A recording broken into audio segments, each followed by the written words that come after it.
question, are Brits falling out of love with meat? We're eating less meat than at any point since the 1970s, according to a new study. But is the lower demand due to a rise in vegetarianism or the cost of living crisis? Well, a YouGov poll found that 1 in 8 people now claim to be vegetarian or vegan. But are they? Well, joining me now in the studio is the co-founder of the Plant-Based Universities campaign, Nathan McGovern. Good afternoon to you. And, of course, we've still got Benedict Spence as... Well, can't get rid of him. He won't leave. What can I say? Hasn't got the energy. Hasn't had meat yet today. Nathan, thank you so much for joining us in the studio. I appreciate that. Let's talk about why meat eating has dropped, because its lowest point since the 1970s. Consumption at home has fallen 12.5% to an average of 854 grams a week. I don't know about anyone else. I have no idea what grams. I do plenty of cooking. The grams thing, I've got the measurements. Cook everything by eye. Yeah, exactly. Yeah, that'll do. That'll do. No one's died. It must have been a successful meal. That's how I cook. But so it's down 12.5% in the year to March 2022. We're ditching beef, pork, and lamb faster than other meats. Consumption of those products has fallen 26%. Chicken and other meats, I'm trying to think what the other meats are down only 11%. And overall meat consumption at home is 14% lower than it was in 2012. And even when we buy takeaways, we're getting less burgers and kebabs and meat pies and the like. Is this because we're all really, really concerned about having meat in our diet for either ethical reasons or apparent health reasons? Or is it actually that this stuff's gone massively up in price? People are cutting their costs and they're just eating less of the expensive stuff. Yeah, I think that's a very fair point to make, Julie. And I think there's, a few issues coming together. But what's really important is that we look at this not in a vacuum, not just as a single thing. Oh, no, that phrase has come up already today. I know, I've heard your words about Antonio Gutierrez earlier. But we look at this as part of a broader change that is happening across society. The fact that, plant-based universities, we've seen 7 universities in the last year vote to move to 100% plant-based menus, with 4 motions coming up in the next month or so. Councils all the way across the UK voting to move to 100% plant-based menus. Yeah. We've just seen, yesterday, the London Borough of Lambeth signed the plant-based treaty. So this is a much broader move. This is such abject nonsense. A plant-based treaty, for God's sake. I mean, again, they're not the UN. Let me just explain what plant-based universities is. You're part of an Animal Rising organisation. Yes. The people who try and ruin lovely big race days for people who are out having a nice drink at the races.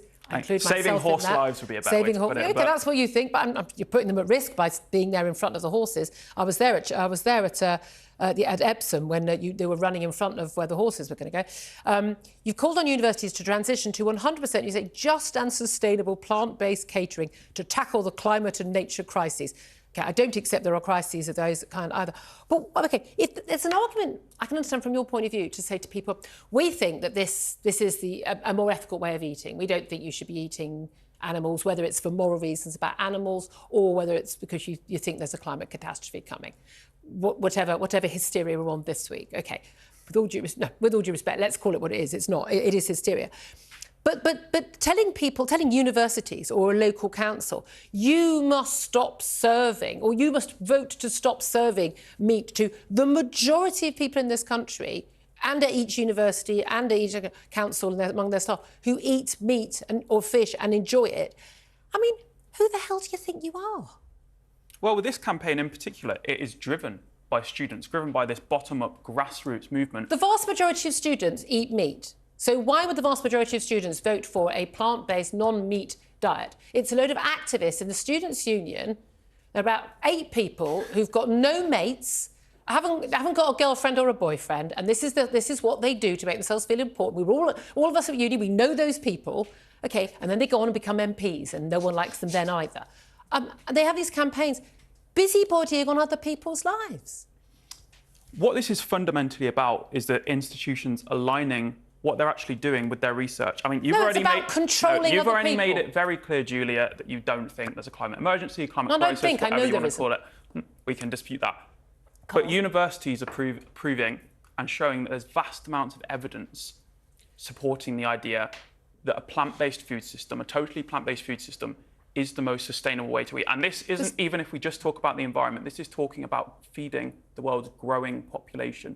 Climate aside... I have no issue feeding the world's growing population. We produce more... We have about 600 million people in food stress. About 10 years ago, we had billions. We have no problem. We are producing more food using less land and fewer resources than ever before. And see, if you remember our chat from a few months ago, how much global farmland is used for I'm sorry, I haven't got the stat on me right now, but I'm sure you're going to tell us. I told you a few months ago, Well, I don't remember every single detail, Nathan. There's a lot going on. We're looking at about 80% of global farmland that's used for animal farming. Farmland, yes. And would you think that produces a lot of the world's calories, a lot of our protein intake? Your argument is that a lot of it is used for cattle and the like, and that's not sustainable. However, it does produce more of the protein, the calories that we need to survive. Absolutely. And it's more efficient. It does. A meta-analysis of over 34,000 global farms carried out over a course of 4 to 5 years by the University of Oxford. Yes. Actually, it wasn't. It's actually fascinating, Julia. So this study indicated that around 37% of our protein is coming from animal farming, way less than a majority, and less than 20% of our calories. And you mentioned, though, it being carried out by a vegetarian or a vegan. What's wonderful is that the person who led this study, the academic who led this study, went into it omnivore, meat eater. At the end of the 4 or 5 years, once it was published, he turned around, had time to think about it. He was like, I'm holding my hands up and I'm following the science that I have gone and produced. And so he's given up meat and become boring. No one wants to disagree on that. Benedict, I know you are desperate to come in. Come on. Do you know what? I'm going to sound like even more of a bore than the vegans, because I think that people... No, that's not... I think that people should eat less but better quality meat. Yes. Actually, this is my stance on this, is that if you were to just sort of get rid of the meat industry altogether, I don't think that that solves the world's environmental problems, and also it removes the reason for billions of animals to actually exist. But if you need that land then to grow crops on, so you'll be ending up killing them either way. What I think people should do is pay more attention to where they get their meat from, be happy to spend more on it, eat it less often, as it used to be, actually, before everything became factory. Every meal. I mean, exactly. Absolutely. I think most people I know, and I'm by no means vegetarians in my family. I've told my daughter, if you become a vegetarian, you'll have to go and get yourself adopted somewhere else. It's not going to... It's fussy eating, and it's not allowed in my house. Simple as that. You've got to have rules, people, as a parent. But this is my thing, is that we tend to eat less meat. We try and eat more fish. You probably don't approve of that. But we try and eat less meat just to be healthy and to have more vegetables as the basis of our diet, which is healthier, we know, and better for weight loss and the like. But I consider meat to be absolutely vital. And there are certainly, if I go a couple of weeks without red meat, I will absolutely crave it. But the key thing here is it should be a matter of choice rather than people effectively being forced into it. And when people do have the choice, when you look at, if you go to like a hotel buffet or the canteen, and people will be choosing meat. That's what they want to have. If this is something people want to do, then that's fine, and I'm all for people having those choices in we're restaurants. seeing that students are voting in record numbers for this. Most students don't take part in any votes at all because they're busy getting off with people in the pub, like normal students should be. No, you can try and make the world a better place. I was at university, I can assure you, people voting in the Students' Union were not having fun doing the other stuff at all. But this is the thing. I agree with Benedict in terms of, I think we should have higher standards. I don't think you should be able to buy a whole chicken for £1.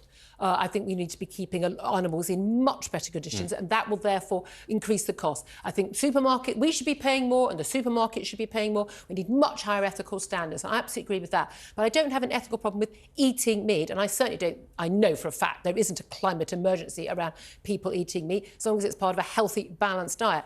But my final question to you really is just, why is it that people who feel so strongly like that, it doesn't bother me if someone's vegan or vegetarian. I've got plenty of those people come for dinner, and I have to cater around them.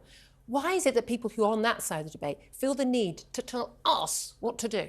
I'm not telling you what to do, and in fact, it's a growing movement. It's just happening, your student Julia. body you does have to deal with it. It literally tells students you can't eat meat. It's about the university living up to the research that they provide, and this is happening not just in the UK, it's happening in the EU, in the United States. Oh, well, if it's happening in the EU, it must be This is a shift that is happening as people become more aware of the world around them, and you just have to deal with it, Julia. Or are people eating less meat because they can't afford it at the moment, because they're poor?